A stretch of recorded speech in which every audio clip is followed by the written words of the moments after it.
Welcome back to the Mindbender Mental Performance Podcast book breakdown mini seminar. You know what it is. We're going 3 wide today like it's damn Talladega. Let them play. A parenting and coaching guide to youth sports. Today, chapter 10, attitude and effort. Let's go right to the book. As coaches and parents, our attitude and our efforts are a direct reflection of who we are and who we aspire to be.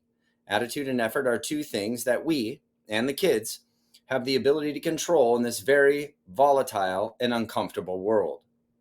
The earlier we are able to hammer that home, the better the chance the kids will have for properly dealing with inevitable adverse situations, such as rough weather, a tough pitcher, or a shit umpire. So long as the kids have the right attitude and the right effort, every other controllable element, including preparation and approach, should properly fall in place. We are introducing the incredible value of work ethic, preparation, and hustle while making sure the kids understand that the only thing they will ever get out of anything is what they put in. When the game is no longer fun, we lose the kids and we fail as parents and coaches. Ultimately, whether the kid plays a day past 12 years old is not up to us. It's 100% up to the kid. So let's do our best to make sure they love their sport enough to keep playing. Ages 1 through 6. Fun is the name of the game. As coaches and parents, it's our focus. If our focus stays on the fun part of this age, so will theirs. Good attitudes and real effort should be at the crux of success at this age and celebrated beyond the product of these behaviors. Ages 7 through 12. Feelings get, quote, big, end quote, at this age, and reminding our kids and athletes to be good humans first and foremost will help focus a productive attitude and inspire solid effort. Getting this piece straight will definitely determine the enjoyment and experience.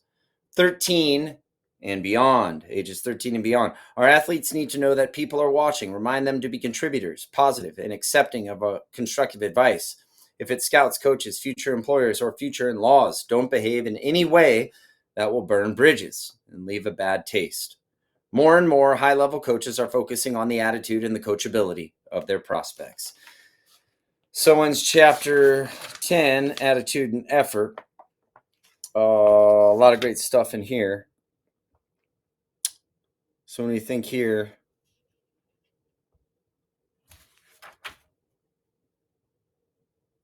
you know what, this all reminds me of like your attitude and effort when we talk about dealing with inevitable adverse situations, like he says here in the book, rough weather, tough pitcher, or shitty umpire. By the way, all things that we cannot control. Because when we think about what we can't control the umpire. We can't control who's pitching on the other team. We can't control the lineup. We can't control the schedule. We can't control the weather.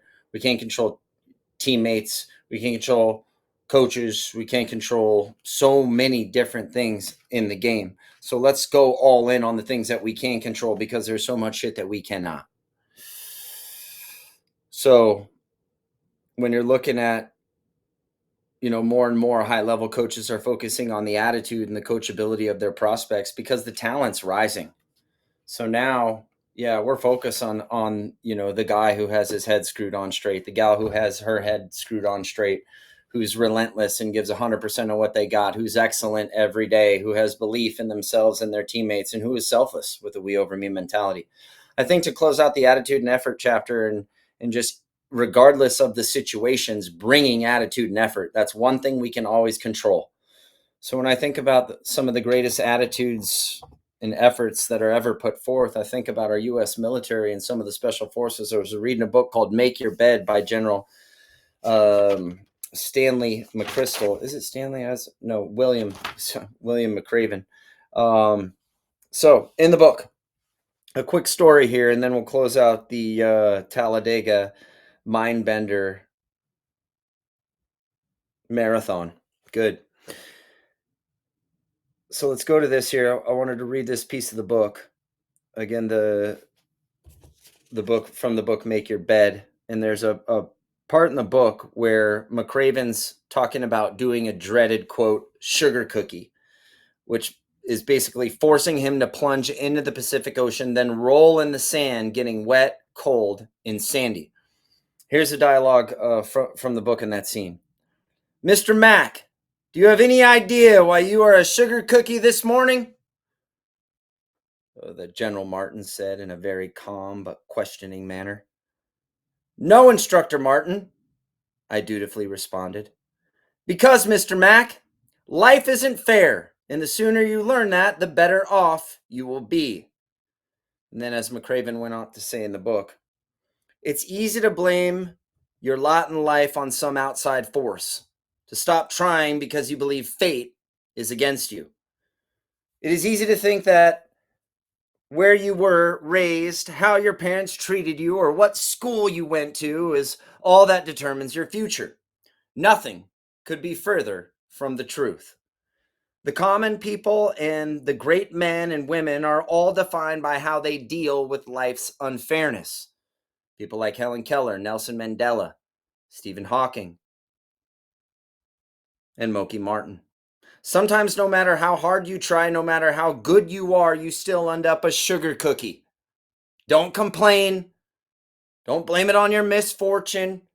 Stand tall, look to the future, and drive on. Can't say it any better than McCraven did. And I'm not going to try to on this McCraven Mindbender Marathon. The best is yet to come. We'll see you all soon on the Mindbender Mental Performance Podcast. And it certainly does begin before it begins. And the most important decision that you make is the attitude that you take. So bring the attitude and bring the juice and join us in contagious energy. See you on the other side. Be good to yourselves. Be good to us.